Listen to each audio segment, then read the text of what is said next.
All right, so I am Josh Schlossberg. I am a horror author and aficionado, and I wanted to do a salon on Halloween, scary stories, scary movies, and how that might tie into purple.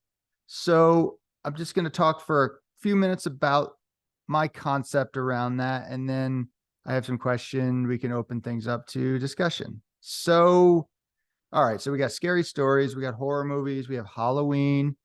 I believe that these are potentially elements of purple, or in the Wilbur model, magenta magic that people used to believe in. So purple has elements of tribal, it has elements of magical thinking, perpetuating spirits, etc. There's many components of purple, of course, including just tribal ties, familial ties, but there is that element of there is magic and wonder in the world, and I can influence it, or I have to do something to make bad things not happen to me or make good things happen. That's an age old component. And interestingly, so the darker tinge seems to always be present for a lot of the wonderful, fantastic, even the fairy tales. It says fairy in it, but usually there is death. So I think the darker element, I'm not exactly sure why that is what we tend to tap into more in society rather than just the fantastical, pleasant purple. But I think it's a fact that children's, adults, and maybe adults living vicariously through children, horror movies and books, Halloween, it's more popular than ever. Halloween is like a huge thing. It's a huge part of the economy. It's everyone's favorite holiday, or a lot of people's. Horror movies are extremely popular, even amongst people who wouldn't call themselves horror fans, but there's a whole cult around that. Horror books are actually doing very well. That's my field. Like I said, I write, but I also am an editor and publisher. So that's a pretty popular world. So why are we gravitating towards this so much? My suspicion is that it's filling a gap in our modern magicless world. I think people fill in that gap in lots of different ways with other crazy beliefs, but I think it's a healthy way of tapping into that. And just one subgenre I want to mention really quickly before then opening things up. So there is a subgenre that I really like and I've written in. It's called folk horror. And it's actually very popular right now, the way zombies were very popular 5, 10 years ago. Folk horror is now a very popular subgenre. And what that is, there's lots of definitions for it, but there's a movie, from the 70s, The Wicker Man was one of the first one. More recently, Midsommar, there's a bunch of them, a lot of books. I wrote a book recently called Charwood, which taps into folk horror, but usually it's about the land. It's about living on the land, close to the land, usually communities. Usually they have some sort of rituals from old time, and they're able to do this because they're isolated out there. Oftentimes it ties into sacrifices for the land. So the old time blood for soil kind of stuff to regenerate nature. The sun is going away in the winter. We better kill somebody, that kind of thing. It's typically seen as, of course, horrific for the outsider. There's usually an outsider who joins into this community, however, tangentially. And then as a reader, we're the outsider and we're shocked by this. But for these folks, it's totally normal. It's essential. It's even a wholesome ritual for the community.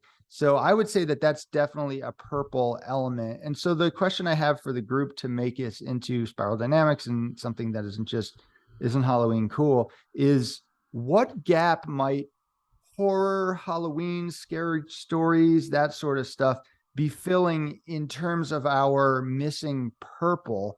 And I would ask, do you have any personal example of a story, a movie, maybe just a costume or a character that resonates with you that is in that purple realm? And maybe any guesses as to why it might be important for you in terms of filling in your missing purple. And as an example, I'll just go really quick just to get myself out of the way, and also maybe to model how maybe we can look into this. Is so folk horror. Why do I like folk horror so much? Why did I love this subgenre before it even had a name? And it's because uh, I really love nature, and a lot of these stories are about living in nature in communities of common belief. And, I love being in nature. I've lived closer to nature. It's pretty isolating, though. If you go out of the towns, you're kind of out there by yourself. But back in the day, or in these books and movies, it's this community where you also get to live in nature. And personally, I can't join any modern religious or the ideological cults. I just find them all stupid. But I still have a yearning to be a part of something, right?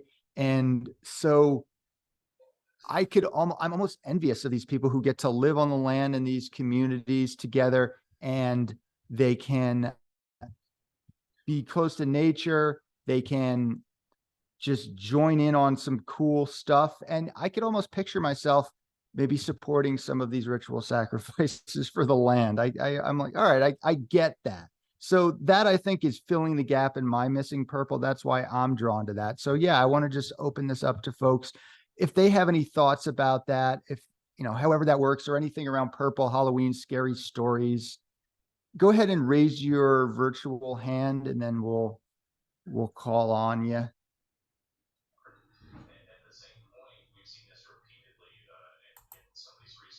And sounds like, Paul, you got a little background. Oh, okay, there you go. Yeah, Paul, go ahead. A couple of, well, I suppose and I have not read a lot of horror, and I don't really gravitate to horror movies that much, but I have to admit the book Wolfen really was a horror book that really resonated with me.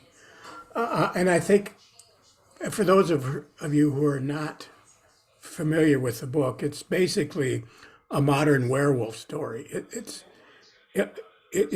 modern in that it takes place in I think it's in New York City in modern times, and the werewolf isn't really a werewolf in the traditional sense. It's a wolfen, and what the wolfens were basically was a an evolutionary divergence of wolves who developed intelligence and and and so and the whole horror story of it surrounding it has to do with the discovery of these wolfens in New York City. And it really, I mean, it was a wonderful. I really enjoyed it. It really resonated with me, and I think part of it was because when I was a little kid, I did like to watch the old traditional Wolfman, Dracula, Frankenstein, the Mummy, the old 1930s horror movies, black and white horror movies with Lon Chaney and Bela Lugosi and Boris Karloff. Um, but it was the werewolf in particular was very, very frightening to me. And here was a story about essentially the same thing, these wolves but that there was, from my adult scientific mind was able to say, well, I can kind of understand where that may not be just a fairy tale. It's maybe some reality there. So that's my own little horror story. In terms of the ritual, I can really relate to that. The sacrifice. Um, I've I'm just a very real example. Our golden retriever died not that long, maybe a year or so ago, and as part of my own personal letting go of her and letting go of her spirit, I sprinkled some tobacco.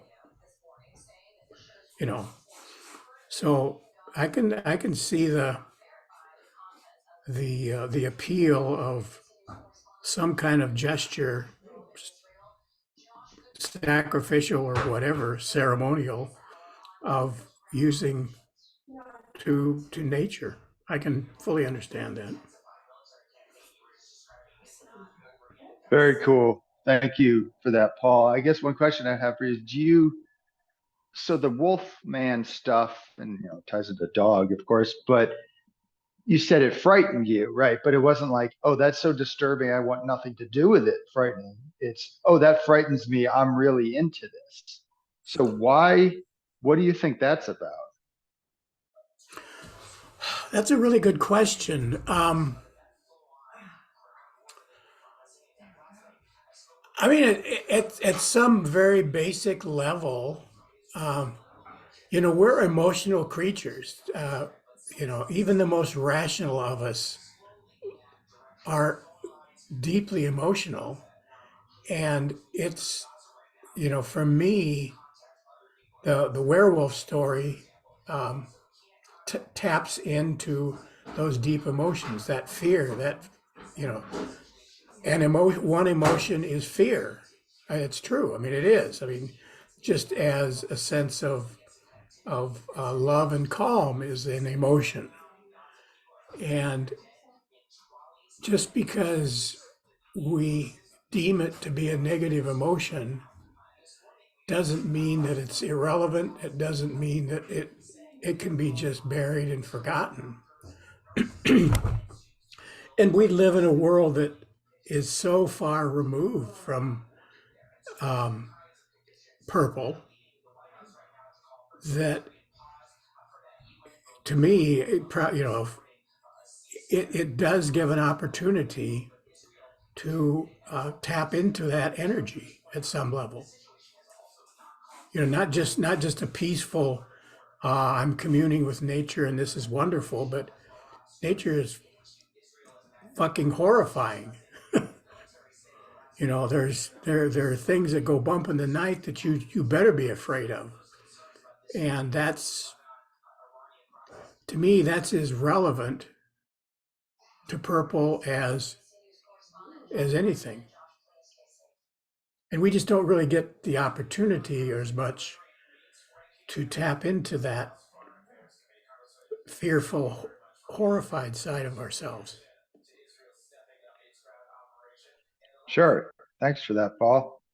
Yeah, does anyone else have any commentary on the topic? You don't have to answer the exact question I gave, but Marjorie stated, horror, for lack of a better term, is a cultural way of expressing humanity's universal fear of death and dying.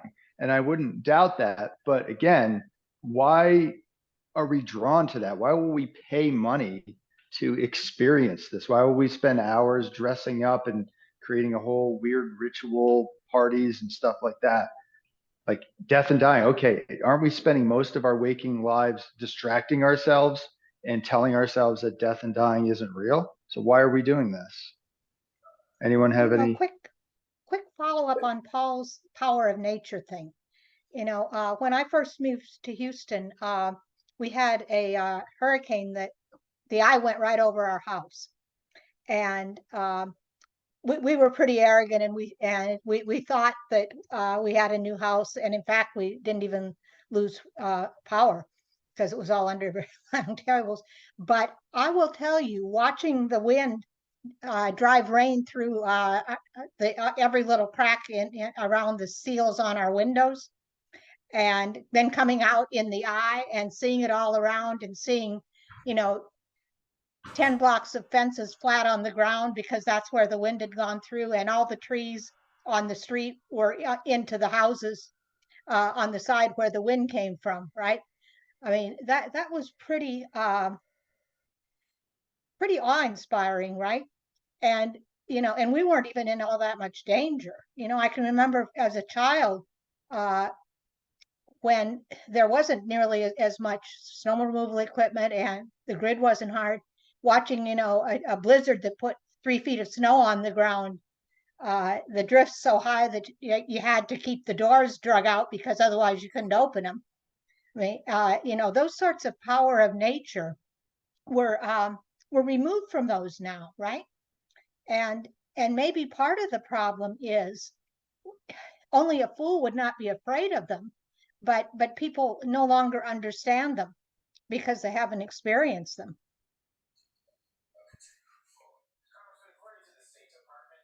Sure, I think that's a really great insight. Hey, we're getting a little bit of background noise from the TV, Paul. I think that might be on your thing. If you could maybe mute your screen or that TV, that would help. Thank you. But yeah, I think that's a great insight, Barbara. It's like we're missing stuff. And but here's the weird thing. Back in the day, even when people were close to nature, they would still tell stories about that stuff, right? They would still almost revel in some of that darkness. But I would argue that we have even further moved away from nature. Most of us, most people around the world. And so, yeah, back then, maybe you just needed a story around the campfire and that was good enough. Here, like we need a heavier dose. But we have John W. who wishes to speak. Go ahead, John.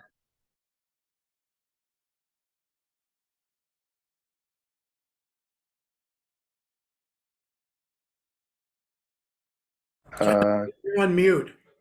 Yeah. Oh, I didn't know what was going on. Yeah, you have to unmute John W.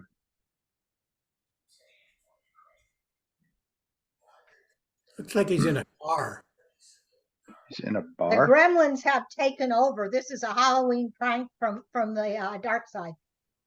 Huh. So John W. Not to speak. Okay, I think I got it. There we go. Okay. Perfect. I'm in the car and therefore put on driving mode and therefore I had to do this special thing to unmute. Okay, can you hear me? Yes. Okay, great. Okay. So I was actually in preparation for this meeting, I was reading about the history of Halloween. So Halloween developed started in ancient Celtic rituals it was called Samhain. And I'll just read to you 3 paragraphs from the History Channel. It's a history of Halloween.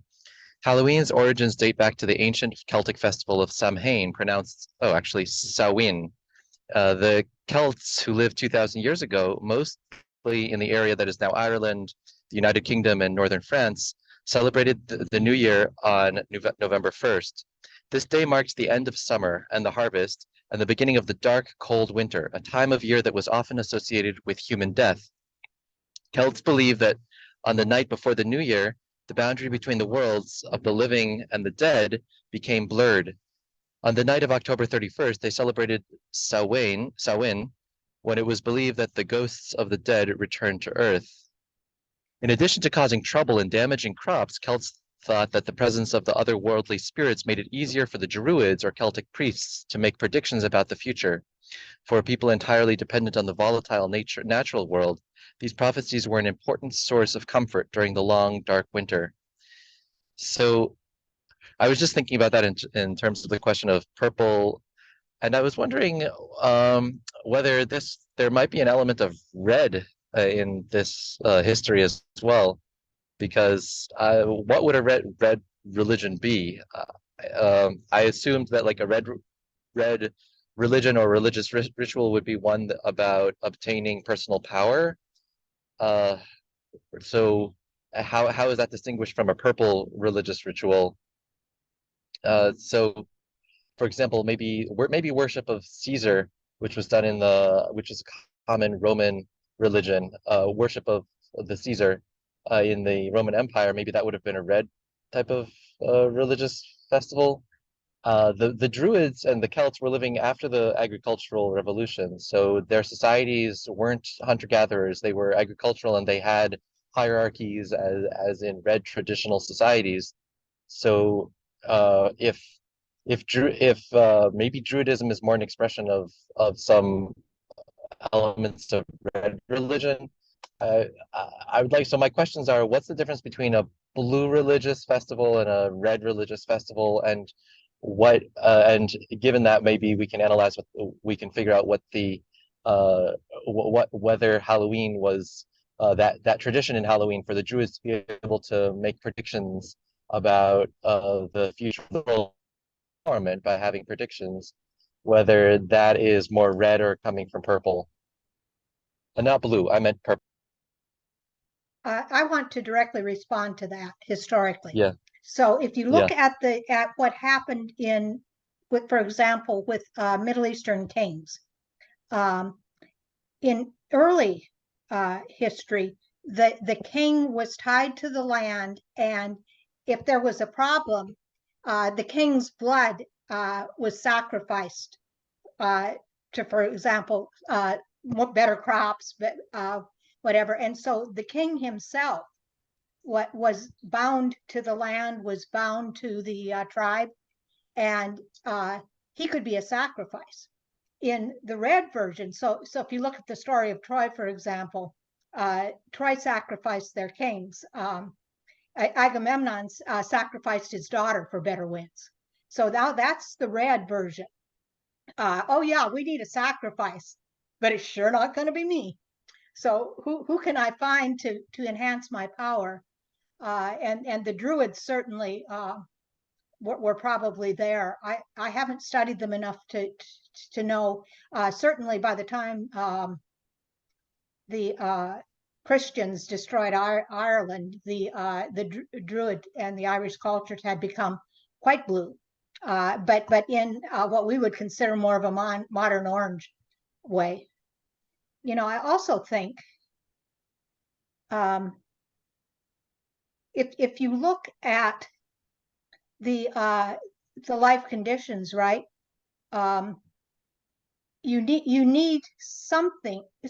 You know, life conditions still got beige pretty often for primitive societies.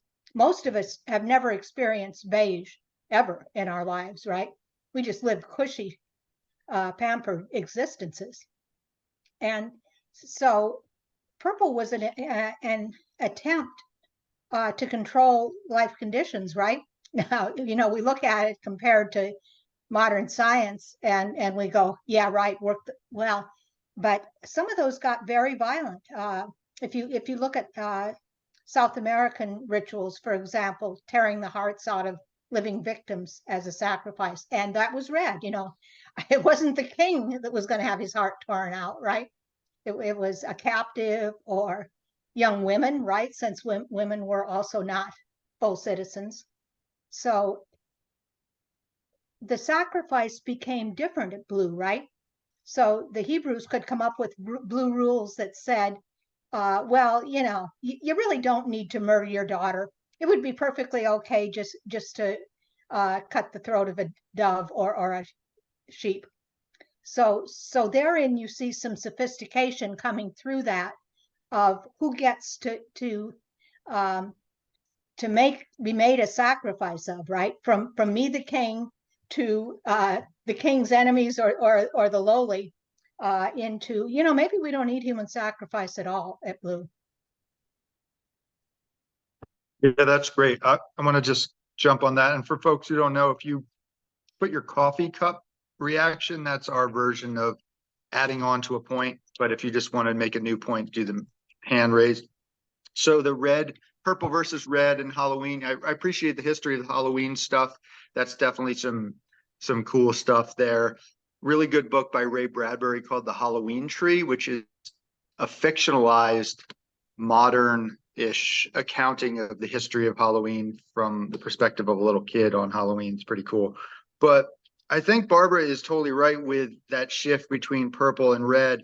And again, I don't know how historical in every circumstance, but I know in certain circumstances, the whole point of being the leader, right? You're like, all right, you've got whatever, even just the genetics we want, you know, in terms of like, you're a big, scary guy, or you're just the person who is the smoothest talker or whatever. We're going to put you in charge of stuff because this is best for our purple tribe and clan, right? That's why we're picking you. But then that flip side is, if things go wrong, we're going to kill you, right? Or even it is baked into the fabric of one of these books I read. Again, I don't know how historical this is, but it's called Harvest Home, and it's a folk horror book. And it does play on this ancient trope of there is somebody who's made a king. And so then they find out, all right, he's kind of having sex with all of the women. He's impregnating them all for that year. And a lot of people, the newfound guy is really jealous. Like, why does he get to do it? And then you find out later, it's like, yeah, he gets to have his fun for a year. But at the end of the year, he is killed as a ritual sacrifice. So the concept of leadership there is, it's that, well, literally in some cases, a double-edged sword, where you are in charge, but there is a grave price for that. So be careful what you wish for. Instead, the red version is, how about I get to sleep with all the women, have all the power, and I never leave, or I'm constantly revered forever. And I think Barbara's right. That's where that shift from purple to red goes. The first version was, as long as you're useful to the clan, you're here. And we're actually putting something in place to keep out the egotists, because you're literally going to give yourself for us. Then red is like, let's get rid of that part. I'll just be taking control. And that is what I call alpha syndrome, which is what I've diagnosed society with. It's just like this obsession with number one top, and to the detriment of everything else. So yeah, that's my take on that stuff. Does anyone want to weigh in on that or anything else? Oh, Paul's got a coffee cup. Go ahead. Yeah, I guess I want to somewhat comment on all three. This somewhat is in response to John's question about, distinction between a red ritual or a blue ritual and a purple ritual.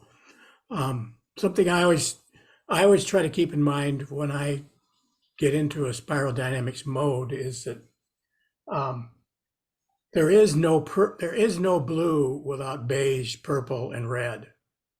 It doesn't exist. It can't have even come into existence without beige, purple, and red. So each of these rituals, a blue ritual, yes, it may be a new variation on a theme, but it has its same basis. And to me, a lot of what, whether it's beige or purple, I'll stick with the purple theme. A lot of these rituals had to do with the fact that you had these Homo sapiens living in nature, and nature is fucking dangerous. Nature will kill you.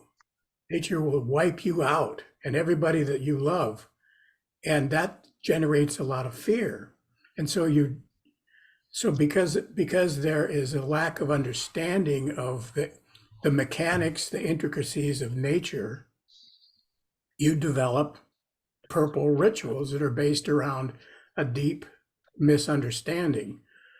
Well, as human society progressed, as it got more nature savvy, shall we say, those core fears didn't change.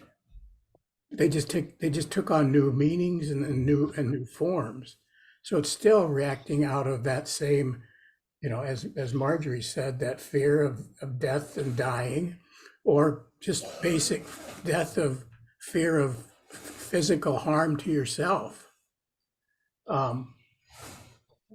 There's a I can't remember whether it's in Proverbs or I can't remember which Old Testament book it's in, but there's a passage in there where Yahweh is talking. I think it's in Psalms, where Yahweh is talking to whoever the psalmist is and saying, well, how dare you be so arrogant? Do you know where the wind comes from? Well, in that context, that was a perfectly reasonable question to ask of Yahweh. From Yahweh, because people didn't know where wind came from. I mean, they didn't.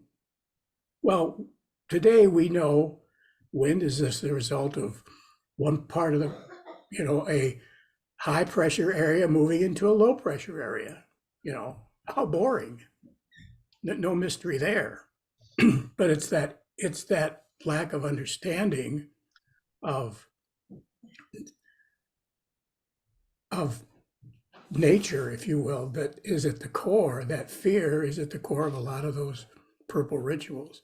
And again, as society moved along, Barbara's example was really good, that we're still dealing with those same basic fears. We still don't have an answer to this death and dying issue.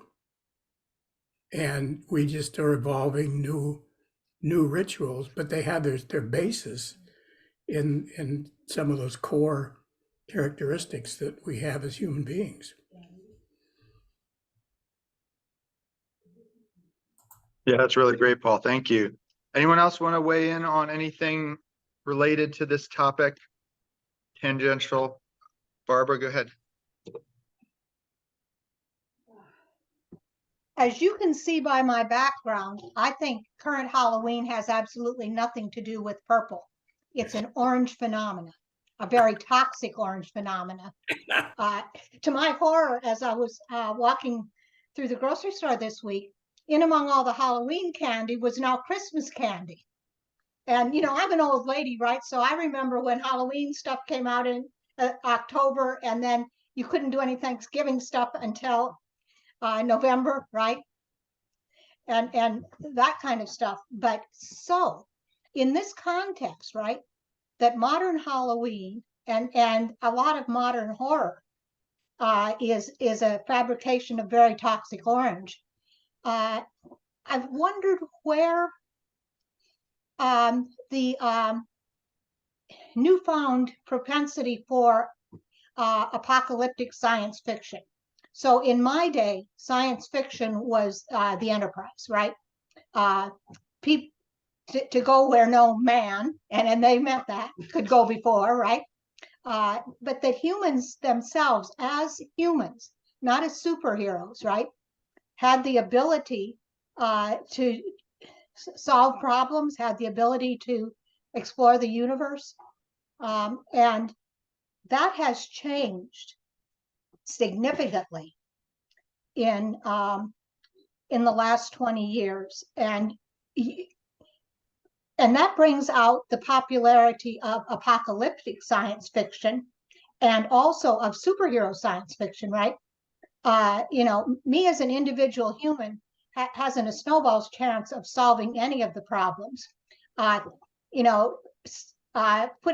Putting my blood on the fields as a sacrifice isn't going to do anything. Cutting out the hearts of helpless victims the way Hamas would like to do isn't going to do anything, right? And now we're up to blue rituals haven't done anything. In fact, they seem to be making matters worse since they're now kicking off an awful lot of my blue against your blue stuff going on. And, Orange has been telling us for all of my lifetime that that's okay, don't worry, we're going to outrun our mistakes.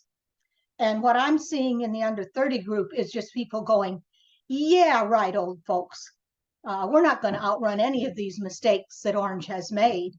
And so either we need a superhero to do it or we're into an apocalypse.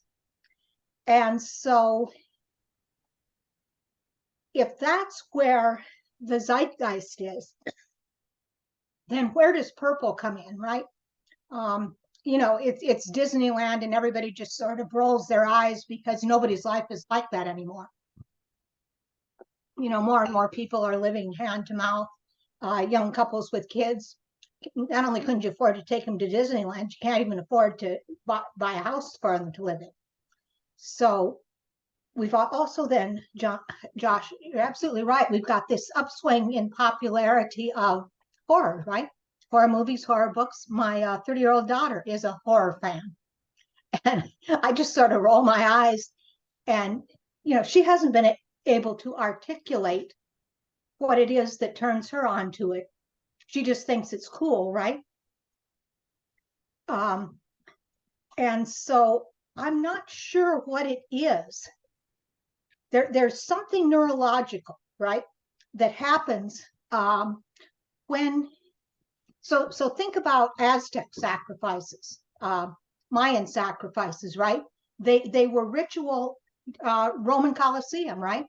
So we had thousands of people watching somebody get killed as a sacrifice to appease the gods, right?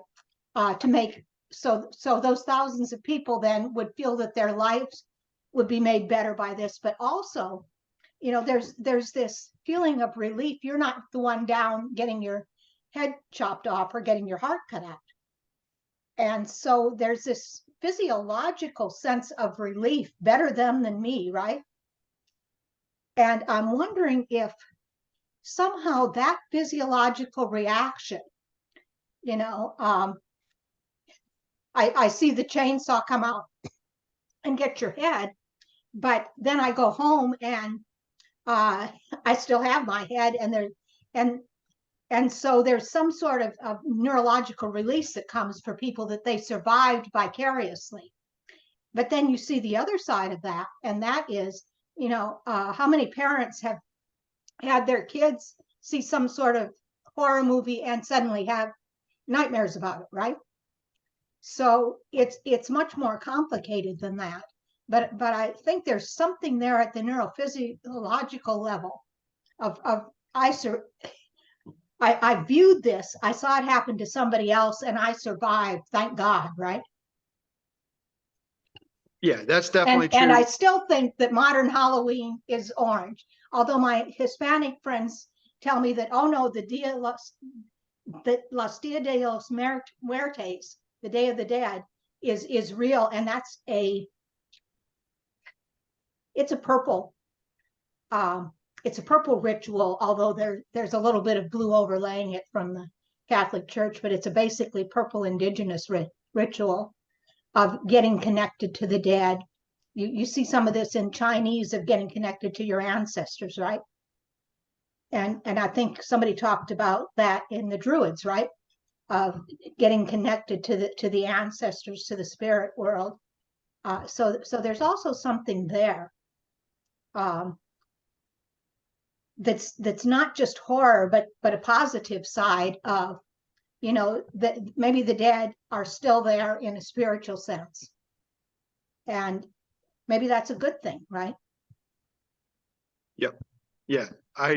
Lots of horror folks have, you know, written countless volumes on the psychological benefits of horror. That's, I think, been a well-trodden field in terms of it could be that vicarious kind of thing. It could also be a training for strengthening one for difficult things in life. So I think there's a lot to that, a psychological purging. We all have this weird also look at the car wreck kind of thing, and whatever's going on there, I'm not sure. There's some extreme versions of horror. I'm not into that personally. I'm more into the nature-based stuff, and yeah, there's going to be an element of foreboding, threat, and death, but for me it's not just like lopping off a bunch of heads, but what they call torture porn. That's I don't really care for that, the slasher stuff. You know, I want that to be very sparingly used, but I whatever wonder on if that. that's the popularity of that is related not only to the shoot 'em up videos, but also to the apocalyptic science fiction and stuff, that there's just something about blood and guts that has grabbed you know, the under 30 part of our society pretty strongly nowadays. Yeah, I don't think that's anything new, though. I would argue that, you know, you go back to the 1950s, it's the cowboy movies, and the kids love that. So I don't know if Yeah, that's but you know, the new difference is that cowboys were human, and the good guys actually won most of the time. Now, Sure. if you look at even in the superhero movies, right?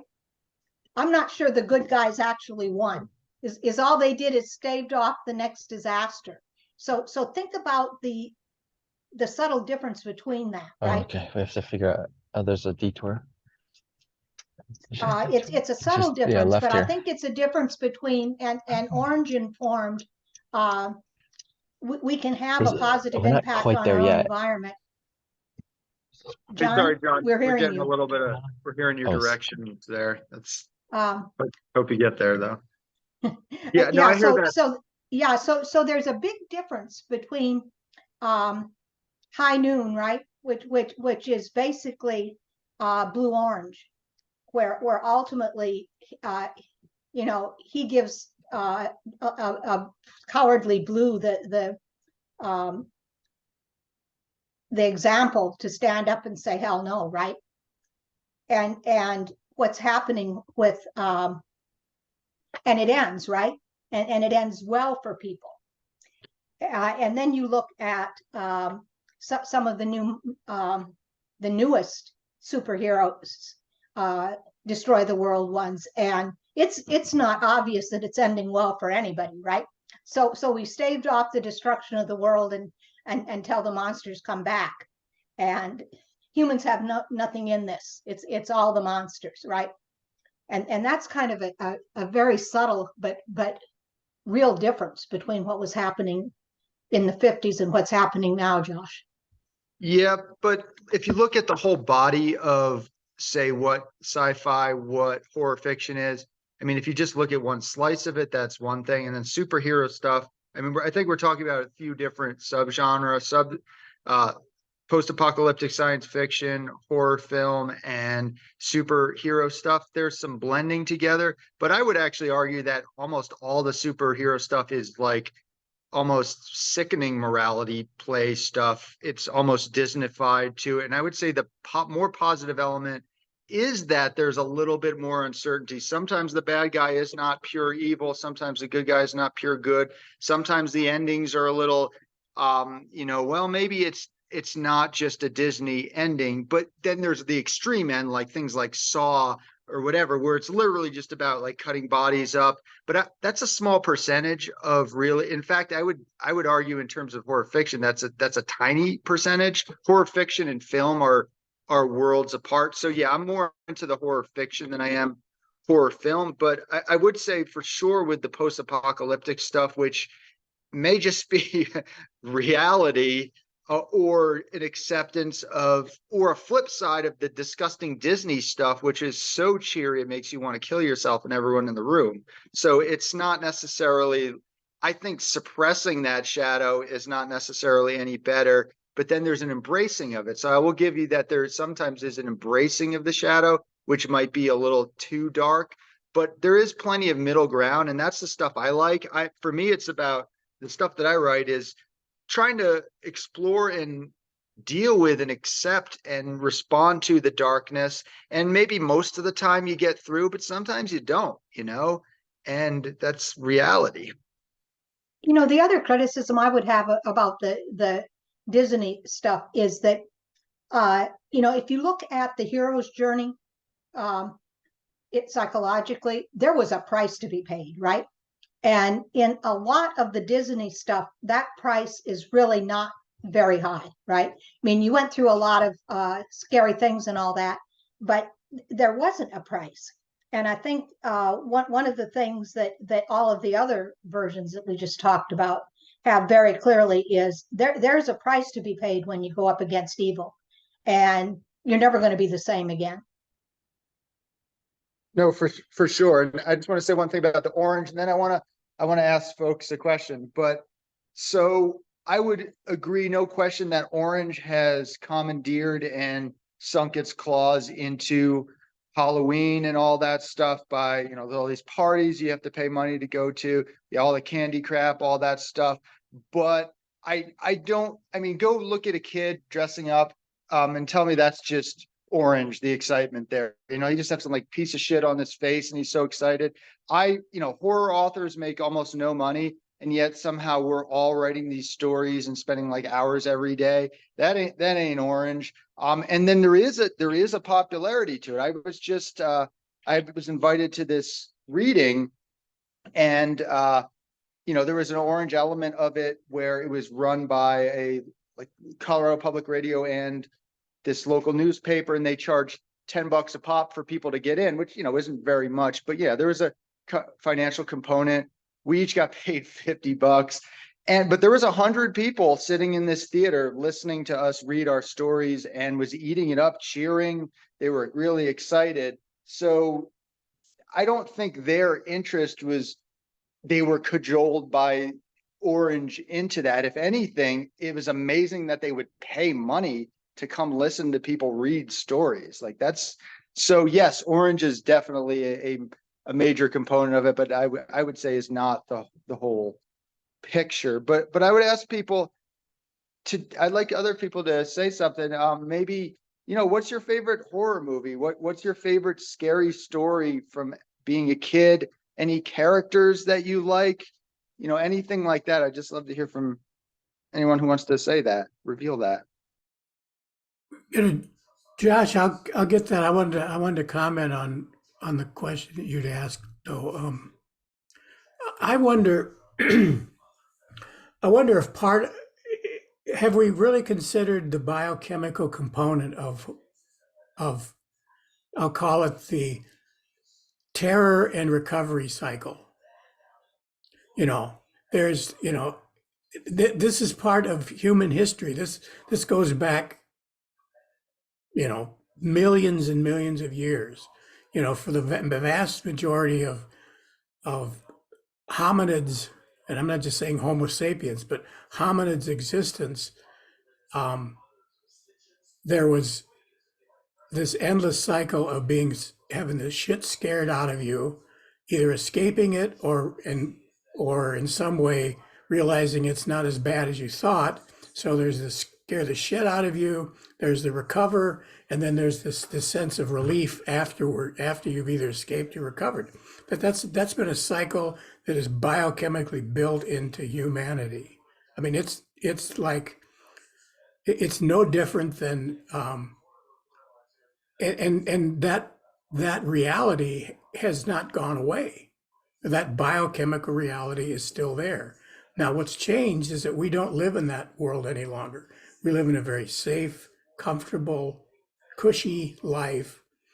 So safe, comfortable, and cushy that we have been able to say, well, being afraid, well, that's bad. Feeling peaceful, well, that's good. Well, it's reality. Being terrified is reality. Feeling at peace is reality. And that I just wonder if that biochemical cycle that is wired into our DNA, the necessity of it, isn't it partially at the core of the phenomenon that you were talking about. No, I love that. That's great. I think you're definitely onto something there. The body may even need that, or maybe it just feels good. And then when we don't have it, we want to incorporate that. I go out on these tough hikes for a little bit of a thrill. Of course, then we do have real life horrors, as we know, and that's those could be a little much, of course. So we want like a little taste of it. But I would argue, Paul, that not only is your point correct for humanity, but is for animals. Because think of a dog, and or a bear, they like to growl, play, like they're pretending to kill each other, right? But they know that they're not. But they're growling, they're fighting. Like, how can they tell the difference between, oh, he's coming for my throat, but not really? Like, that's a very sophisticated thing, but they love to dabble in that realm of, I'm coming to kill you, but not really. So it might be a mammalian, or maybe even all animals. I don't know. Well, it's probably even a basic evolutionary survival mechanism. I mean, can you imagine anything worse than to lose, in any circumstances, to lose that ability to be terrified, to do whatever needs to be done to recover from that terror, and then to relax afterwards? I mean, what if you just have the relax end of it? I mean, any species that somehow evolutionary wise developed the lack of ability to respond to danger is going to go away. Well, and we call people that don't feel terror when any normal person would, sociopaths or even psychopaths, right, if they truly have no fear reaction. Paul, I want to take this further though, because one of the problems with modern life is chronic anxiety, right? And so our bodies know that we're under threat, right? Our boss is abusive to us, but that tiger never goes away. Every morning he's going to come in and keep more abuse on I can't afford my apartment, and next month that abusive landlord is going to up my rent, and so so the tigers, it's like sitting there with a smiling tiger inside your cave, and it's not chasing you, but you know darn well that it's a existential threat, and yet there's nothing you can do about it. You can't run away, right? You can't say to your neighbor, "Look at that tiger, he's going to eat us." Your neighbor goes, "He's only your boss, give me a break," right? And so all of that leads to a really high level of chronic anxiety, and people end up with that flight or flight neurochemistry, as and yet instead of being relieved from it, you made it back to the cave, and I'm alive. I survived the lion, right? You you never have that feeling of I survived the risk, right? And because we coddle kids so much, I think about the things I did as a kid that could have got me killed. A couple of them came darn close, and if I had let my daughter do those things, they would have carted me away as an abusive parent, right? And yet not letting kids test their limits, not letting kids have that experience of going to the limit and surviving, it is not necessarily neurologically healthy for humans, right? That's something that for 10,000 years, and probably 100,000 with our ancestors, every kid grew up with, right?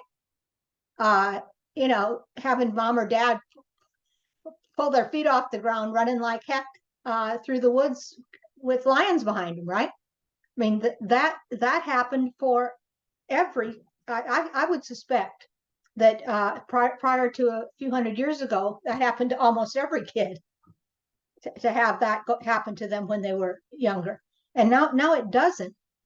So maybe that's one of the reasons that that kids do crave horror. It having that spike and release then takes away that chronic sense of fear, right? It circumvents the chronic anxiety, and you can get back to some level of, thank heavens I can survive things. It's vicarious, of course, which is not necessarily that healthy, but it's better than being under chronic anxiety.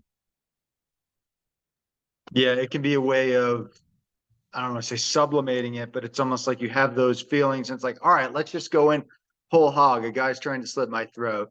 Oh God, that's okay. It's like I've gotten that out of my system. Although then, yeah, I mean, the internet is in our constant connection. It's almost like it's always lingering in the background, and it's worse than Jason.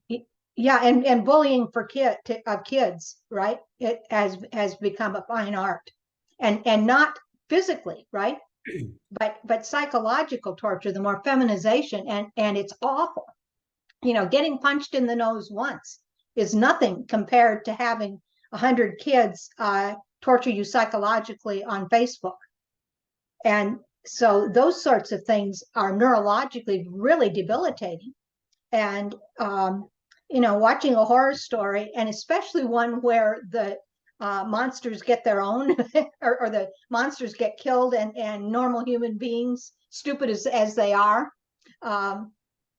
actually survive. Maybe that is a neurological outlet for a lot of folks that are in bad shape. Yeah, Well, yeah, and it's a you use the word vicarious. It's a perfect word. It's a way to, if you're in a situation like you described, there is no release. There's no sight. You're terrified by the fact that these circumstances exist, but that's the way you can't escape it. And so horror, in a sense, gives you a vicarious experience where you can, at least in some way, shape, or form, release some of that tension. You can go through the cycle of being terrified, recovering, and the sense of relief afterwards. if You you're, know, though, there's one phenomena that I think we need to look at, and that is, you know, there's this green thing of, well, don't blame the victims, but a lot of Keegan's research and Graves' stuff would agree with this, and Don has said some things similar to me, and that is that one of the reasons bullying exists is because the victim doesn't hold the ground and the victim's friends don't support them, right? And that's a red phenomena, right? At red, the guy with the biggest club gets to do what they want. And at blue, we suddenly have, number one, rules against bullying, so that you know, when somebody grabs you in the hall, my 10 friends can step up and scream for a teacher, right?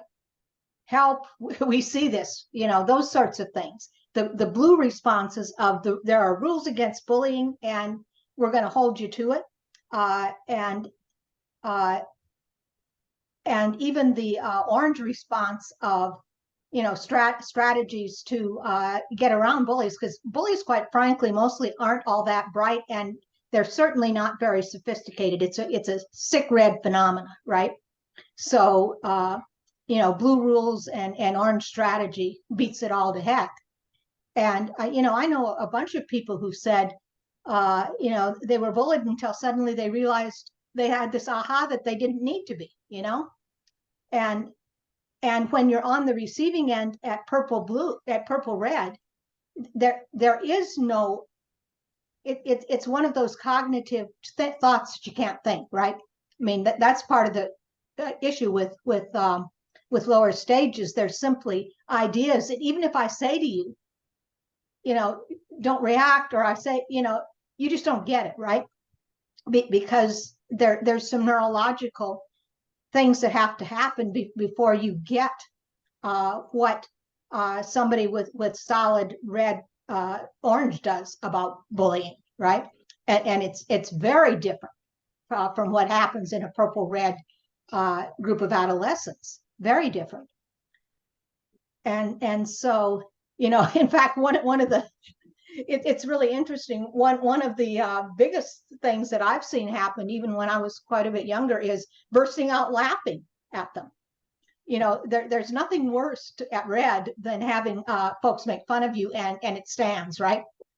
And of course, I've never been large, you know, so I'm this tiny little thing, and I just couldn't help it one time. What they were doing was just so stupid and childish that I burst out laughing. And first he's going to hit me, and then I just sort of said, "Ah, you hit girls, huh?" And of course, that's not something a bully's supposed to do if you're a He-Man in those days, right? And I mean, I just had him, and other people started laughing. And that was the end of this group of bullies. I mean, it was just totally the end. So those sorts of strategies are something that purple red can't even contemplate. I mean, I remember a couple of people saying, how did that happen? You know, and I'm not sure if I asked them today if they would say, you know, from an adult viewpoint, they understand it or not now. But you know, that's the way the world works. And so a lot of that, you know, it's neurological, right? And there's not much you can do about it.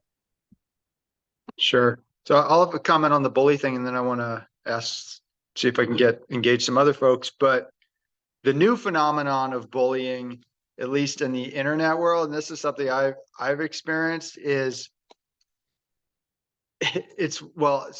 some people call it, I have a way worse word for it that I won't use here, but some people call it cry bullies. So I don't know if this happens at school, but I wouldn't be surprised if it does. So these are people who go after you, right? They are the aggressor. They come after you, you know, and I'm just saying these terms verbally, and they're saying, oh, blah, blah, blah, blah, blah. You respond remotely in kind. Then all of a sudden they are the victim, and then they go crying to the authorities and you get in trouble. I've experienced that time and time again. And it's like, I can't win against that one. Right. So that's all I have to say about bullying. It's not really that relevant, but so yeah, we have Veronica, Bet, Kuboff, Marjorie. I would love to hear just surely you have seen a horror movie or a horror scary story that you've liked, or a character that you've dressed at that you resonate with. I'd like to hear your take on that, and then I'll psychoanalyze you based on your choice. I'm ready to go, Josh. Okay, great. It's early over here, so I've been able to put my thoughts together. All right, so I also haven't been a big fan of horror. I've watched many horror movies, but I am really into sci-fi. And when you guys started talking about sci-fi, I was like, oh, that's my thing. But I also grew up in Florida, so I'm going to go through what scares me. And that's, I think, the thing that has been resonating with me on the conversation. The first thing that scares me, because in 1992, I was like 12 or 11 or something, or 13, and Hurricane Andrew hit Florida. So I was, young. We drove from Key West up to wherever, Tampa area, Clearwater, to escape. And then on the way back, I saw the destruction. I've never seen anything like that. Cement crushed. I remember seeing the rebarb. So hurricanes genuinely scare me. Like, I am very scared of hurricanes. So when Barbara was talking about that hurricane that she saw, I've been in the eye of the storm many a time. And I learned, unlike a lot of stupid people, if you hear about a hurricane coming, you leave. You do not stay. Like, that's really dumb. Yeah, okay. Floods scare me. I've seen like the tsunami videos, and my family who continues to live in the Keys has had huge amounts of flooding since I left. Earthquakes, now I live in California, and I've had like some shaking here and there, little bits of shaking, but man, knock on wood, I'm scared of earthquakes. Okay, and then fires is a real thing over here in the West, that it's very scary, and seeing the things that happen with fires, very, very terrifying. Okay, so storms, weather, very scary to me. Oh my gosh, Marjorie, I'm so sorry. Did you leave? You weren't there, right? You did leave, Marjorie. All right. Marjorie put something in the chat. All right, what else scares me? When other people start talking about sci-fi and books and things, I'm going to list now the things that scare me. The intergalactic bypass. Does anyone get that? Yeah? No. Okay. No? So the intergalactic bypass is what happened to Earth in the Hitchhiker's Guide to the Galaxy. So Earth got mowed down and destroyed because an intergalactic bypass had to be put in. So basically, we don't mean anything. Someone put, there was a post in some town hall somewhere in some planet, somewhere far away, that there's going to be a bypass put in, and we didn't protest because we didn't know to show up and go there, because we're just stuck on this planet and we don't have any spacefaring technology. And so Earth got just destroyed. It's like the opening lines, Veronica, in Hitchhiker's Guide to the Galaxy. All right, so that's the number one. Yeah. And then the next one is Ice 9. Anyone know? Anyone remember?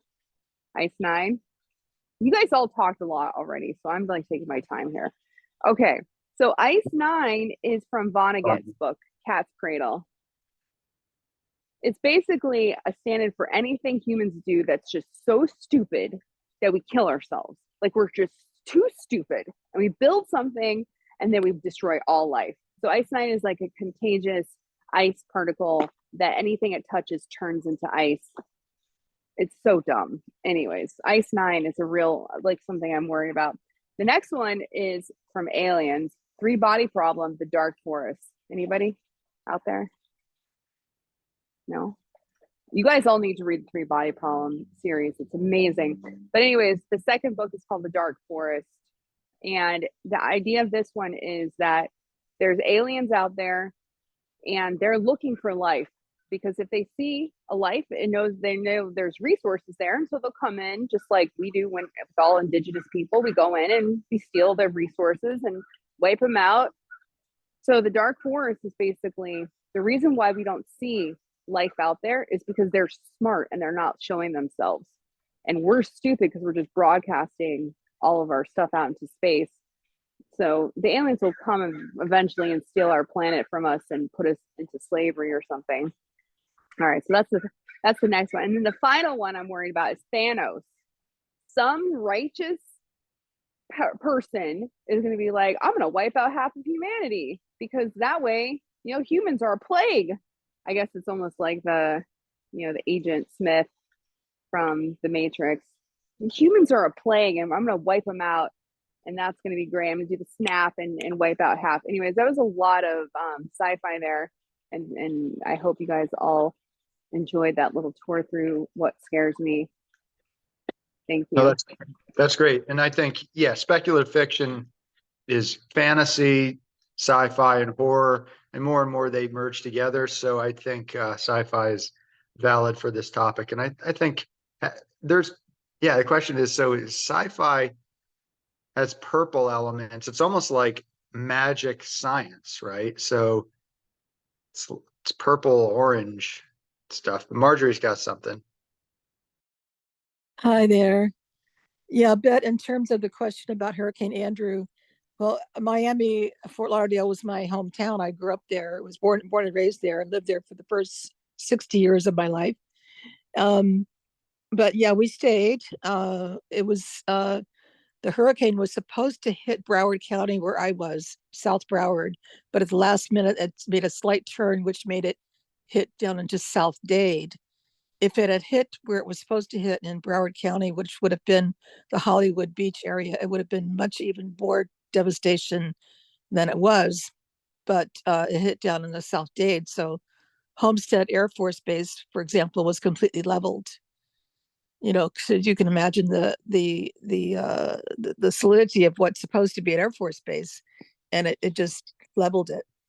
But it was pretty scary. I was a teacher at the time in Dade County schools, and we were out of school for 2 weeks, and we were out of power for almost that whole time. And it took years to come back, to bring everything back to normal, so to speak. But yeah, that was pretty scary stuff.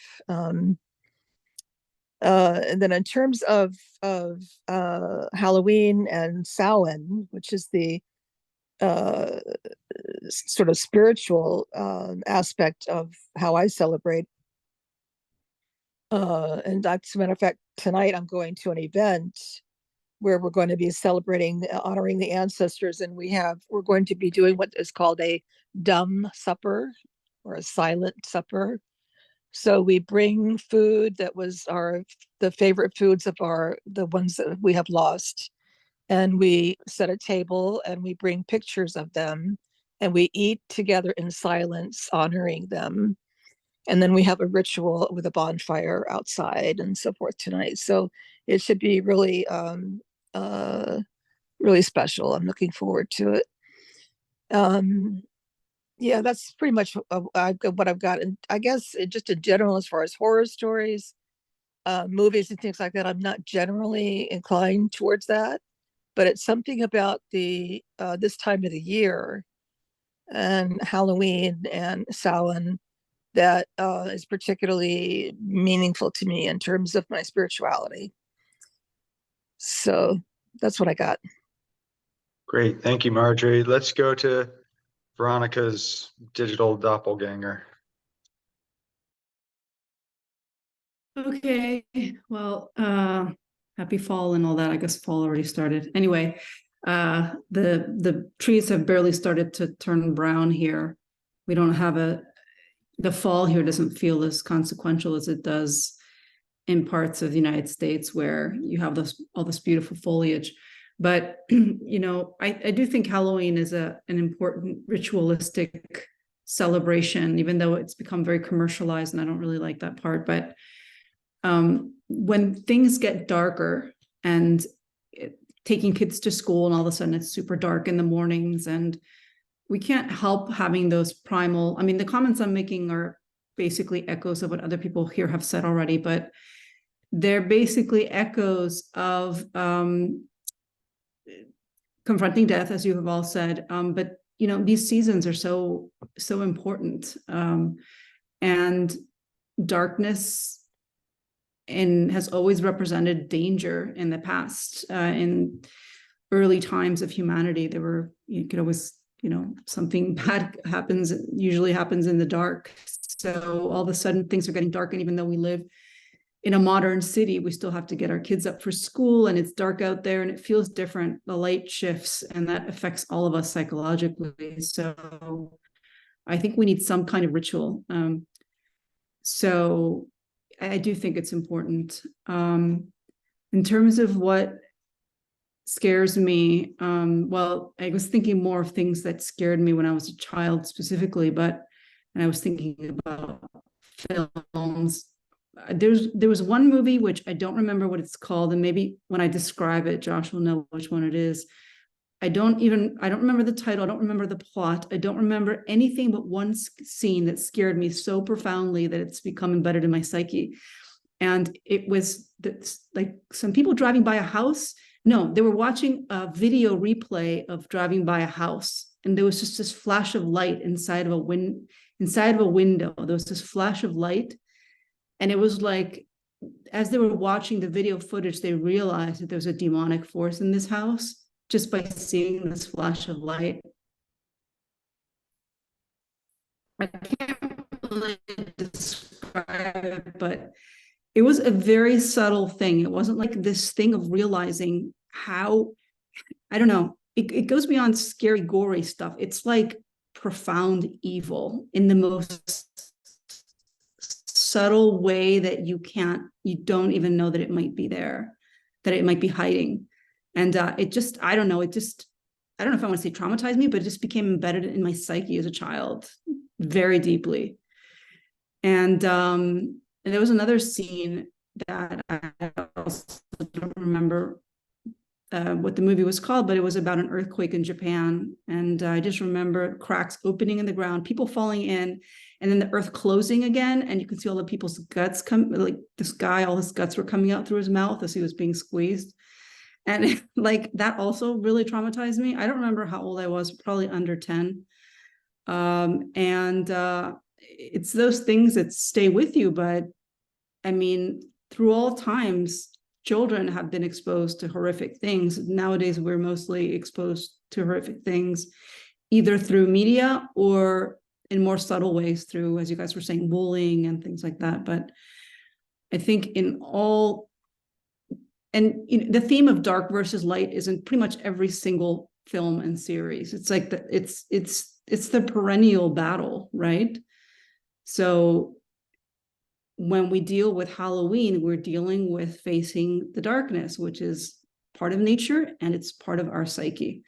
So that's what I wanted to say. Thank you, Veronica.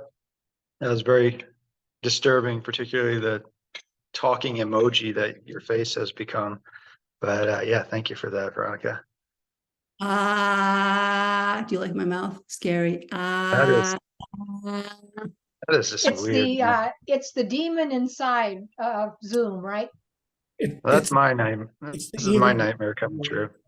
But, all right, let's have the pirate Paul go ahead. Yeah. Paul Silver. Here, I've returned. It's me. You guys are safe. No, we've seen that demon inside you, Veronica. We'll never unsee. I think to this day, the scariest movie for me is Alien. I first saw it. I was living in Tegucigalpa, Honduras at the time, and it showed up as one of the theaters. And I, like Beth, I don't really like horror, but I like science fiction. So I didn't realize that this was a horrifically scary science fiction movie. And what was scary about, I mean, there was a number of things that were scary about it, and it's because it it didn't totally get at my emotions. It got at my emotions through my intellect. And that, that again, the story was, first of all, it starts out, the scene is this cargo spaceship going through space. So that's kind of a very lonely scene, big, huge ship, small crew.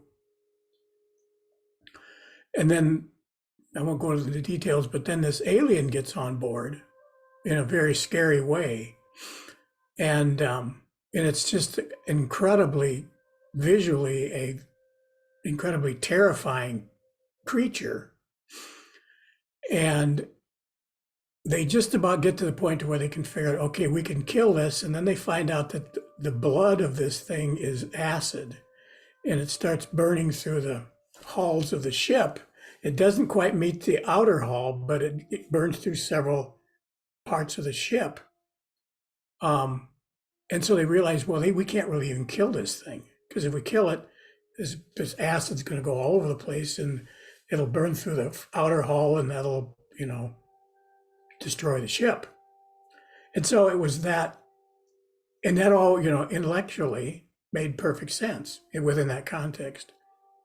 And so it was that, and to this day, it is the scariest movie I've ever seen. And again, getting back to that, dealing with the intellectual, the follow-up movie, Aliens, was kind of a natural response to take that down, because even in the midst of watching the movie, I was thinking, well, it's that very confined, this creature in this spaceship is what made it so scary, but it's not so scary if it is no longer in the spaceship, which is essentially what Aliens is about.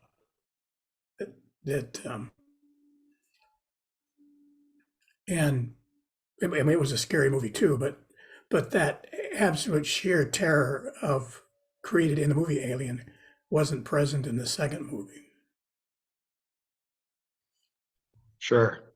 Yeah, Alien is that crossover between sci-fi and horror. Some actually classify it as horror, but yeah, those are good examples. Kuboff, you're in Eastern Europe, I believe. Be cool to get your perspective. We have people in the States, we have somebody from Spain, but if you're listening, be interesting to hear if you have any take on this, if culturally things you think are different or it's the same deal. What do you got, Kuboff? Unmute yourself. Yeah, hi guys. So first of all, Slovakia is Central Europe, not Eastern. It was known as the Eastern Bloc, but it's quite history for now. Thank you. Sorry about that. Yeah, okay, I understand. Well, from the cultural point of view, the difference is I very much enjoyed the things as you more or less every one of you says that it's now all over the USA. This, for example, this epidemic of anxiety and so on. It's very refreshing for me because I don't perceive it in my personal life.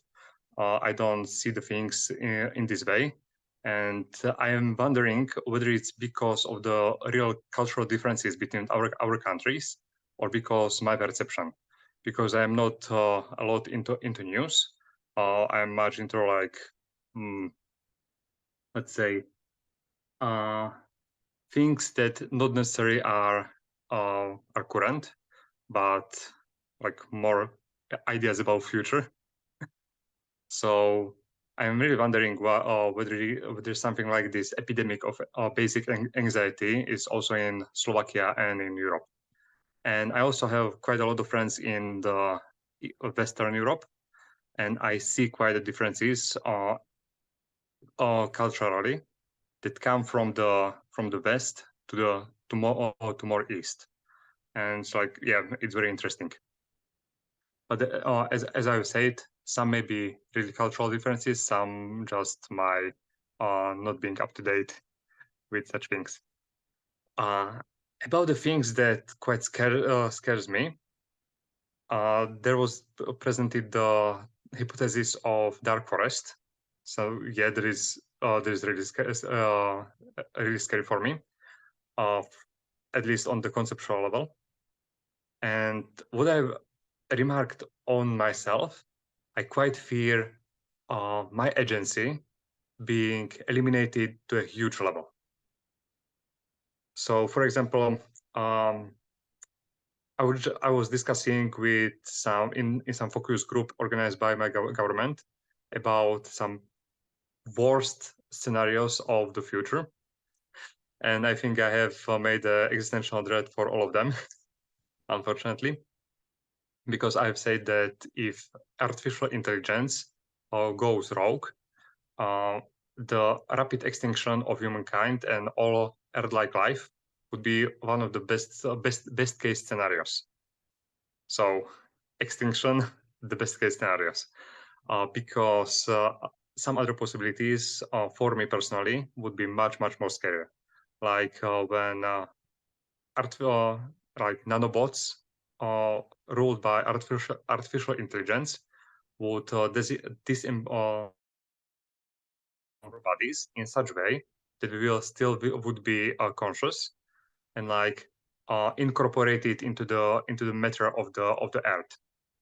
We couldn't move, we couldn't even die for like millennia and centuries and millions of years, and like could do nothing about it, just sit on the spot and be. And yeah, that is pretty much very scary for me. And of course, there's like this the like maybe ultimate limiting of agency, but even things like being like ostracized from the society because of one actions, even if these actions are quite right, working for more peace and more understanding and more just society, but just be ostracized by at least part of society and not be able to fulfill what I want to do. That is like everyday kind of this elimination of agency. That's fascinating. And A quick the nanobot. question. Well, let me just. All right, go okay. ahead. No, go ahead, Barbara, and then I'll go ahead.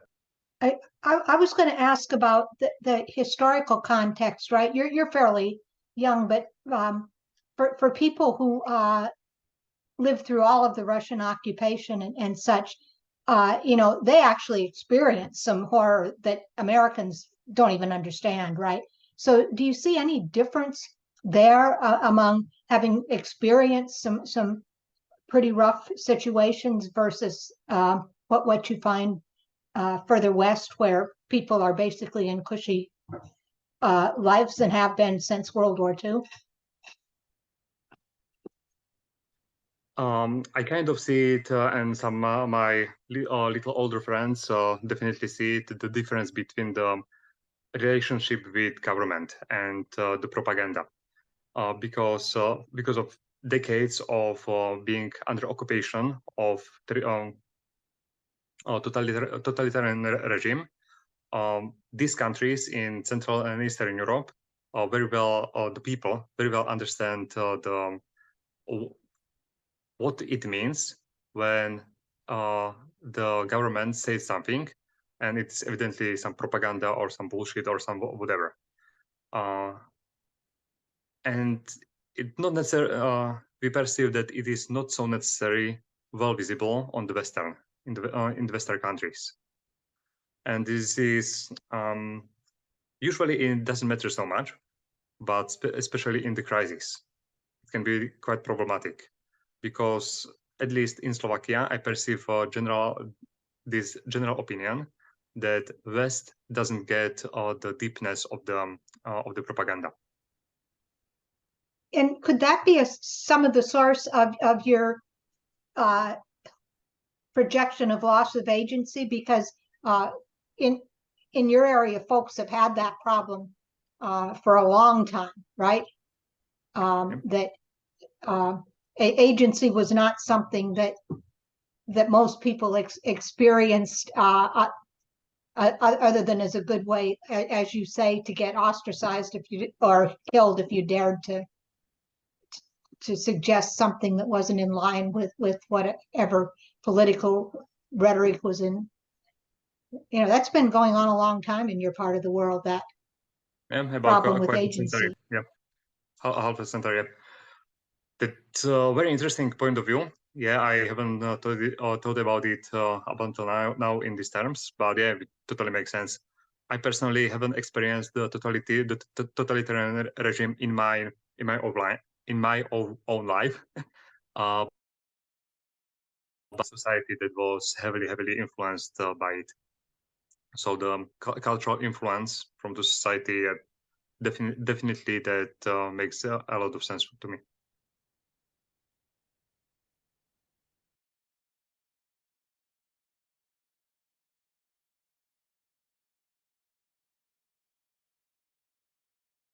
Let me ask you, yeah, this is really interesting. And I do wonder if folks from different regions and around the world have different relationship to what would be, what scares them and then what actually attracts them. But I wonder, okay, so your scenario of an AI nanobot future where we're just almost perennial eternal vampires stuck into that's one I haven't heard before. That is actually quite frightening. So, and then your other one around agency. So let me ask you this. Are you drawn to stories or maybe even just pieces of writing around that topic that scares you? Or do you find that you want to look away from that stuff? Do you know what I mean? Well, generally, I don't look a lot of much of TV shows or like no, fiction books or so. I quite prefer non-fiction. But let me think about it little bit. I'm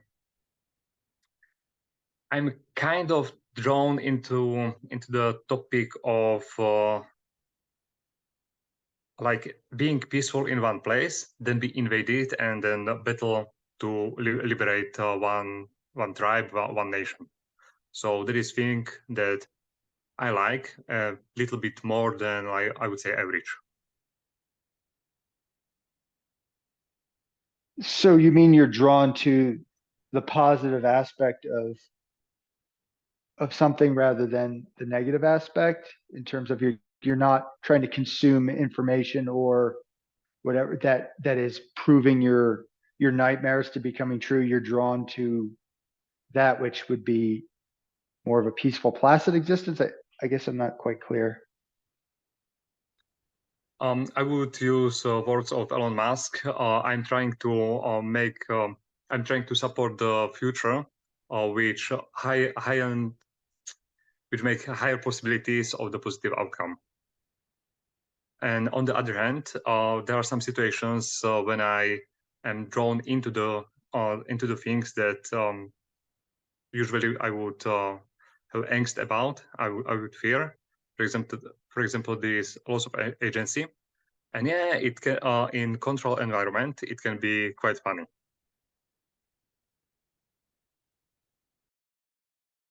That's really interesting. Yeah.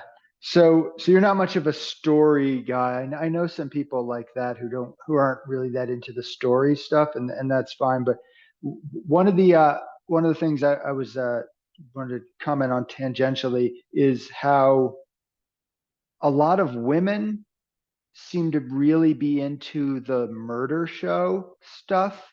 I don't know if you folks are familiar with that in Cuba. I don't know if you're familiar with that phenomenon, if it's going on in your neck of the world, but at least Western women like eat this stuff up, just like serial killer stuff, like the stuff that you think would be the most appalling to them because usually the victims are women, but it's like their favorite shows. And I have an ex-girlfriend who she's very sweet. She's a pediatrician. She's not into dark stuff at all, but she would turn this shit on and watch it for hours. And I'd be like, I'm a horror author and this is too dark for me. She's like, no, I need to know how many times they sexually assaulted. And it's like, what's going on here? So I don't know if anyone has any insights into into that, because that's not stories, that's not fiction.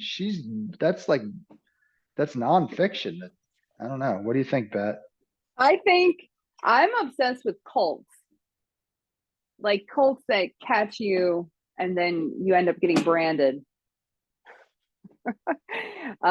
And I also watch the things on the serial killers and all. Yeah, so like David Koresh, all these cults are fascinating to me, and I think serial killer is very similar. Like they get you, right? They say something, and then you're in their van, and now it's like you're going to be with them until you die. So I totally get what your ex-girlfriend was saying, is that you want to know, like, because you want to be prepared. And so I definitely like watch every new cult show that comes out. So the latest one I just finished was about the eternal flame, or the twin flame, something like that. But it's a soulmate cult, where it's like they teach you how to find your soulmate and how to seduce your soulmate, to the point of like restraining orders were being put against these people because they were pursuing people who didn't want anything to do with them, but they were being told like, no, this is your soulmate, you need to pursue them. And then at the end of this cult, people, actually this cult is still happening, but people, because they weren't getting paired up and they were all getting frustrated and starting to leave, they were told to get gender reassignment surgeries and therapies so that they could match up, because some of them weren't gay, and they were like, well, we just need to match you all up. And so people are like taking testosterone and things, getting surgeries to match up, which I think, like Keith Raniere with Nixium, they were getting branded. I think that being forced to take a steroid or something to change your sex is worse. I'm just gonna say, like, changing your sexual orientation and everything because you've been told to, not because you want to. I think that's worth getting branded. Like getting branded, not big deal. Anyways, so Josh, it's because we don't want to get stuck. We don't want to get sucked in. We want to know. So I think it's important to study it. And let's just hope that's all that's going on with that psychologically. That's good. Okay, so Paul, we got, and then Bill just showed up. I was thinking about you, Bill, because I actually went to the eye doctor yesterday, and they were poking around and touching my eyeball. That's my fucking nightmare. But anyway, Paul, you have something, and then Bill, I mean, obviously we did most of the stuff, but if you I think that Paul needs to go to the eye doctor because he's got a problem there. Right on. Well, Paul, why don't you go ahead and say something, and then Bill, if you want to just chime in on the conversation however you see fit, you're welcome. Well, there, Billy boy, I'm gonna go ahead and speak then now. This is my costume.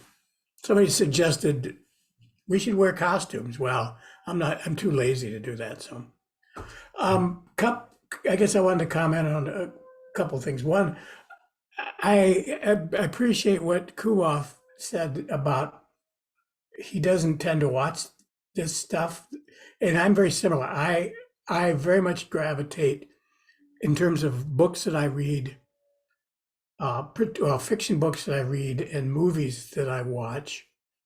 I tend to really gravitate towards those that have a positive story, a progressive story, a story that has a good ending. I don't really gravitate towards the horror. And as I was realizing, I think, okay, why is that with me? And the answer that popped into my head is that part of it comes from the fact that I read an awful lot of history. I mean, most of the nonfiction that I read is history. And the truth is, when you read a lot of history, you find out a couple things. One, history is fucking terrifying.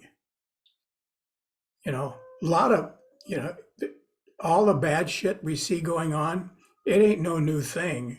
In fact, you can very easily find instances in history that it was same shit going on, only maybe 50, 60 times worse. So it's like there is this idea of these terrible things that are happening, yeah, they are. But it's no new thing. It's been going on forever. And I wonder if that maybe has somewhat inoculated me from this appetite for, having a fiction story about how terrible things are. I've read enough nonfiction of horrible things that I guess it's satiated my appetite. So when I would do see something of fiction, or I do read something of fiction, I would rather read a non-terrifying story than a terrifying story. Yeah, that's fair. You already got your fix, because I mean, you said you would rather read a non-terrifying story, but if you're reading history, you are reading, like you said, horror and terror. That's actually more horrific.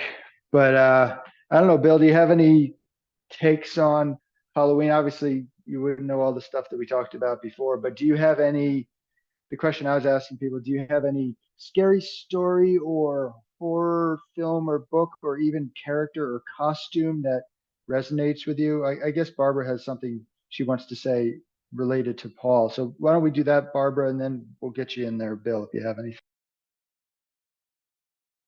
Actually, I had a question for Beth on the on the attraction of what a serial killer did versus how to avoid serial killers, right?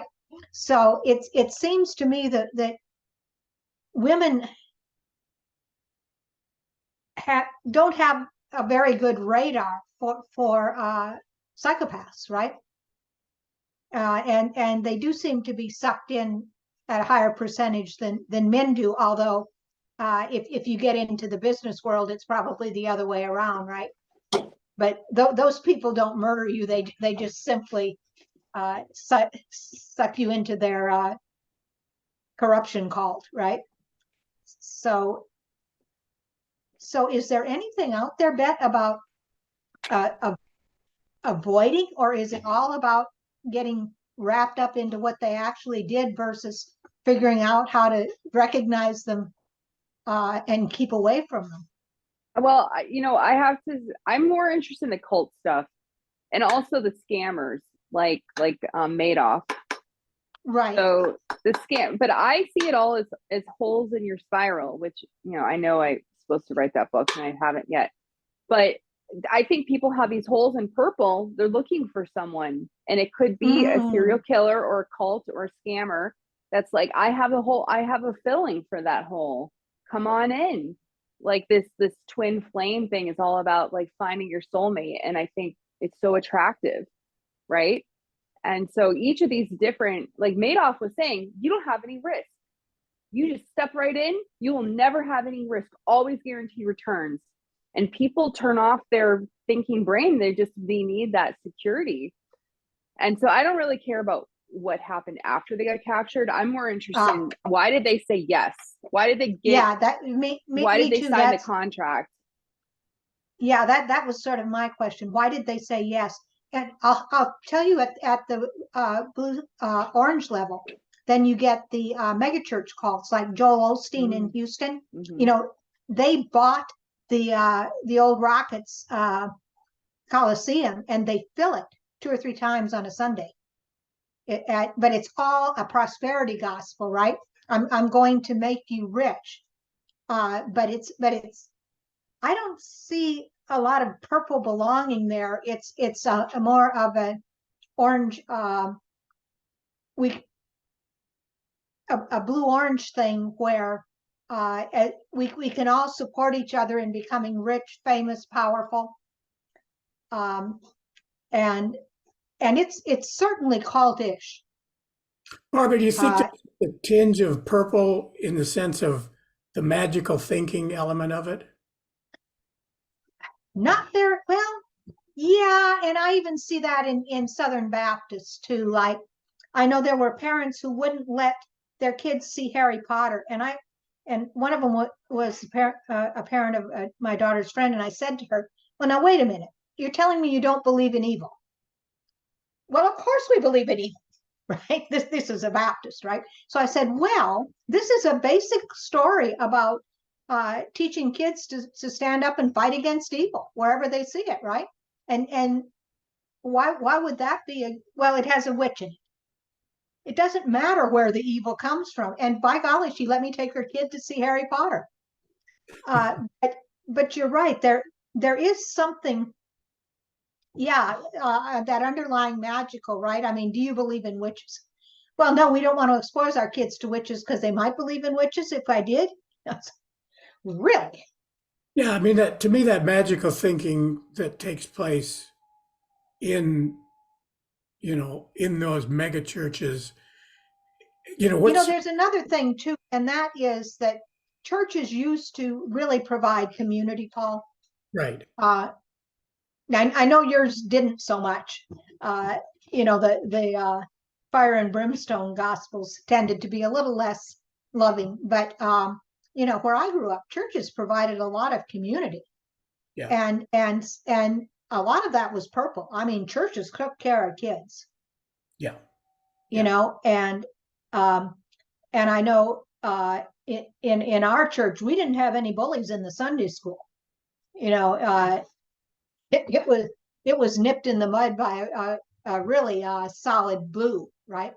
But it was that underlying sense of love of community, love of children, right? So you're absolutely right. And Houston certainly doesn't have much of that in its churches anymore. So both the sense of community and the I mean, you're absolutely right. Magical thinking is going to save us all, right? Yeah, it's that again, it's that element of, what's the message, what's the core message of a prosperity church?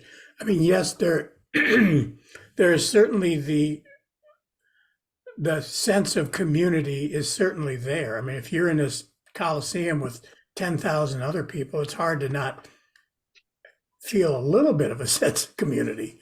But the main reason is that, if you just, God is here he wants you to be prosperous. And the way to be prosperous is to donate money to us, to demonstrate that you're loyal to God. But there's another practical, really orange thing that happens there, and that is they do what the ultra rich do. They support each other. Yes. Yeah. Well, and they use techniques that are very, very orange in nature too. Anyway. Sure, that's great. That's a great take on that. Hey, so Bill, do you have anything you want to contribute on Purple Halloween, dark, scary stories, whatever, anything like that, Bill?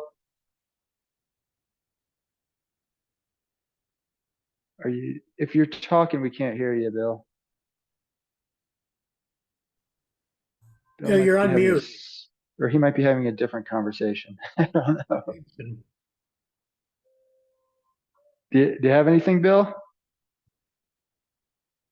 I think might be tuned into a different conversation there. All right, well, we'll leave Bill for another time, I guess. But yeah, so we got about 10 minutes left. I think Barbara was getting into some interesting territory with why some of these films might be attractive to certain people, which all I'm going to say is I think that's interesting, and I'm certainly not going to comment further on it other than to say that serial killer men get hundreds of love letters and marriage proposals. So no one has to comment on that. We can just let that one sit. But that's a thing that's real. Beth's got something. I have something. So I watched this David Koresh thing recently, and David Koresh was again around like a formative time of my life. So I was really interested in hearing this as an adult. So there was interviews. This is a new thing that came out on Netflix the last few months, the David Koresh, whatever. And there was this lady who seemed like a normal person. And she was saying that she got to have sex with David Koresh and it was the highlight of her life because it was like having sex with Jesus.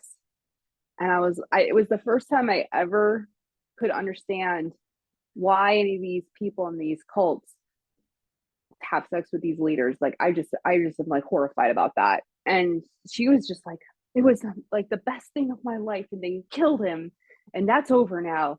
Like she just barely escaped with her life, and her kid, they took her kid out. And anyways, it's really interesting the way these people who are part of these cults think. It's not a normal thought as a normal human being. So that's so when you say, Josh, that these serial murderers have all these love letters, there's some need that humans have that these people are filling. And I would say it's holes in your spiral. There's some hole somewhere, and all the different things are at different levels. But when you're not understanding your holes, you are very vulnerable to being manipulated and taken advantage of, and you are just a pawn, and you have no control. Yeah, I mean, look at the Manson family. That was his harem, and they were hippies, quote hippies. I don't think Manson was not a hippie. I think some of his followers were hippies, but he wasn't just they're all mine, right? They actually did a whole bunch of group stuff as well, if you look into that. But yeah, there's some weird, dark stuff. And I think there is something in our psyche where we kind of like it. There's some part of us that likes horrible things. And again, I'll go back to the looking at the car crash stuff, right? Every time there's a slowdown on the road from a car crash, most of the time, nothing is being blocked on the road. There's no traffic impediment. It's us lunatics just wanting to see if we can see anyone dead. It's fucked up. And I try to make myself not look because I have that impulse. I should look. What am I looking for? What do I think I'm going to see here? Is this going to help me in life in any way? No. So I make sure, out of common decency to not look. But that's like a strong effort I place on this after acknowledging the fact that I'm a bit of a sicko deep down. So I don't know. It's some weird stuff. I don't know if anyone has any concluding wisdom or insight that we can round out the session with, but I admitted my darkness and I'm trying to overcome. I'm not drawn towards gore, but I have that natural impulse to look at the car crash. And I don't know if that's a healthy thing. I don't know if that is. Justin, I'll just respond to your direct question. And again, I'm nothing new here. I'll go back to that. These natural cycles. We as human beings, because we have subjective consciousness, we have to categorize things. We have to define something as good. We have to define something as evil. And that's not natural. There is good, there is evil. It's reality. It's what it is. And we have these natural cycles that we're in. It's real easy. And again, because we do tend to categorize things in terms of good and evil, we don't recognize that they're both a part of the same thing. I can't remember the name of this movie, but kind of the story, it was mostly shot in black and white, and it's a story of this town where everything that happens is wonderful and great. The high school basketball team won all their games, and everybody was happy, and it was great, and it was wonderful. And of course, it was black and white, and the main character started to see color. And as he emerged from the illusion of this wonderful utopian society, he began to increasingly see color. And what color was just seeing the world as it was. Yeah, his basketball team won all the time, but that's not real, because Because if there's a win, that means there's a lose. And again, I think part of the horror, the appeal of horror, is just recognizing that we need horror. We need terrible things to happen, because that's part of the natural cycle. And if you want to say, fortunately, we don't live in a purple world. We have ways of vicariously experiencing terrible things. And that's to be celebrated, but we also need to recognize that is a need that we have. We need to experience those terrible things in some way, shape, or form so that we can go through that cycle of being terrified, recovering from it, and then feeling the relief of recovering from it. Bill's looking at us. Are you there, Bill? We were trying to see if you wanted to add something earlier, but it sounded like you were on the phone with someone else. Yeah, I did surgery yesterday. I was in here seeing patients, and I'm also on call, and then I realized a couple people wanted me. So I'm back. I don't really feel right jumping in too much about horror, other than like Paul's last comment about we need horror. I think we need to feel like we're I think we need to feel like we have gratitude once in a while for the way we are. And I think that's good, except that gratitude, that I'm lucky, that means that other people aren't lucky. I'm glad I'm not them. I'm glad I'm not in Ukraine right now. I'm glad I'm not in Gaza right now.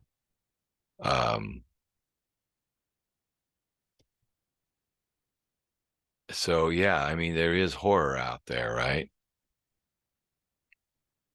But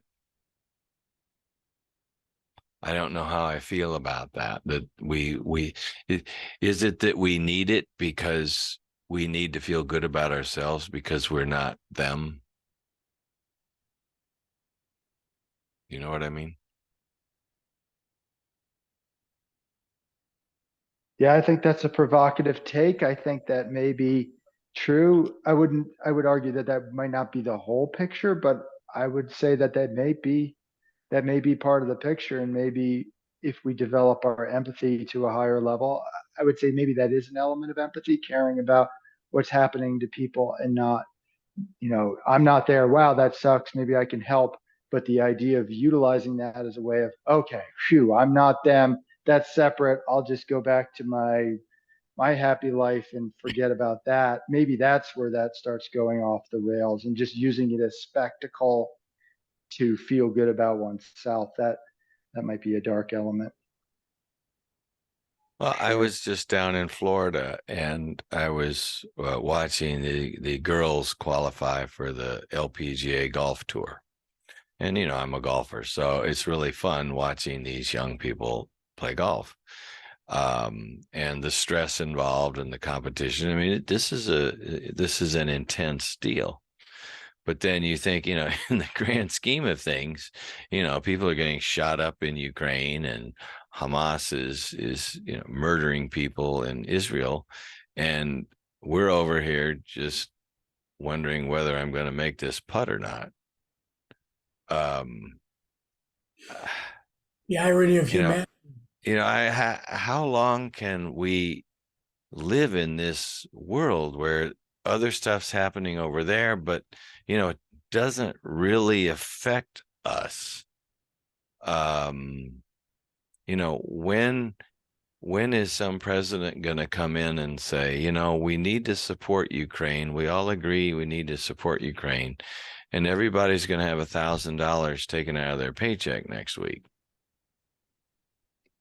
I mean, it just doesn't cost us anything. The hurricanes are happening.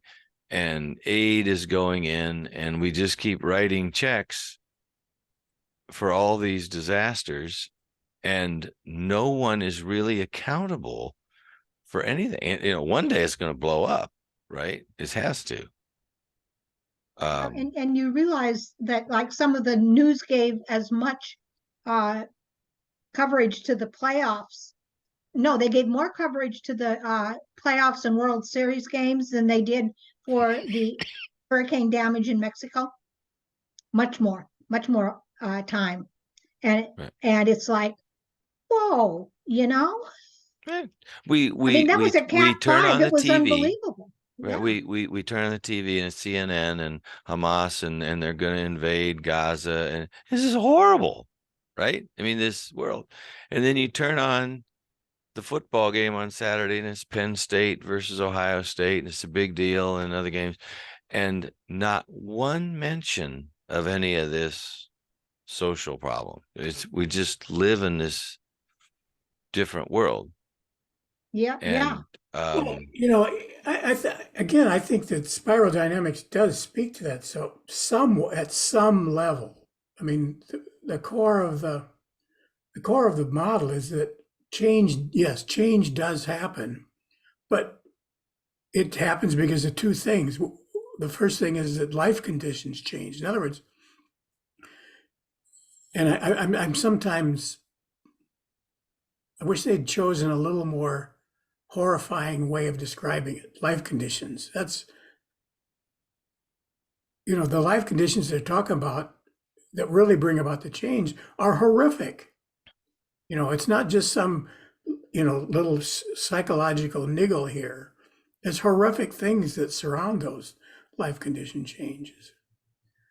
And so are you thinking, Paul, that one of the reasons that we're not, that, you know, some of the stuff like that Jordan Peters was talking about, where US has arrested development in folks under 30, 35, is because they simply don't have life conditions that are horrific, right? They're the ones that just wear you down, but there's no single thing, no you know, you don't have the World War II, you don't have the Vietnam War, most of us never had a huge earthquake or a Category 5 hurricane to live through, right? So no life conditions that would encourage you to rethink your universe. yeah, I mean, that's in essence, that's the point I was trying to make, is that changes, you can't argue that changes don't happen. I mean, humanity has progressed from beige to, you know, turquoise or coral, however. But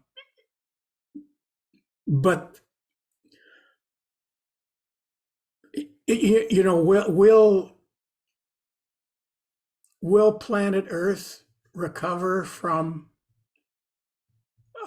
climate change? Of course it will. It's done it numerous times. Will humanity recover from it? Maybe. But how many, you know, that's the positive answer. The negative answer is how much human suffering will take place before the change takes place. We don't know. That's a big question mark. We don't know yet. You know, will you know, the situation in Gaza change positively? I think it can, but we don't know. We don't know how much suffering is going to take place. You know, I'm reading a book on the Battle of Okinawa right now. And I've read a number of them because my father-in-law fought in that battle, and there's a reality that it was a horrific battle, and part of the reason it was a horrific battle was that,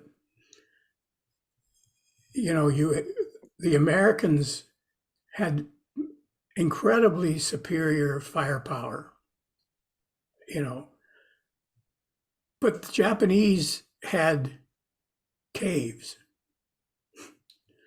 and they chose in that battle to not take on the American firepower directly. They chose to huddle down in their caves and come out when they could. And that's part of why the battle was so horrific. Well, guess what's, this, I don't want to get drawn into a conversation that might have happened somewhat last week, but that's kind of what the Israeli army is looking at right now. Yeah, they can bomb the living shit out of the Gaza Strip. They can kill hundreds of thousands of civilians. But if their objective is to root out and destroy Hamas, you're gonna potentially have tens of thousands of Israeli casualties, Israeli army casualties, because Gaza is riddled with underground passages. And I'm sure that's part of what's at Hamas's strategy. Sure. Well, maybe let's leave it at that for the end of this official recorded session, and we can go on to have more conversations if folks want. I think that's a good ending in that we have come back into real life horror situations that are going on in the Middle East where people on all sides are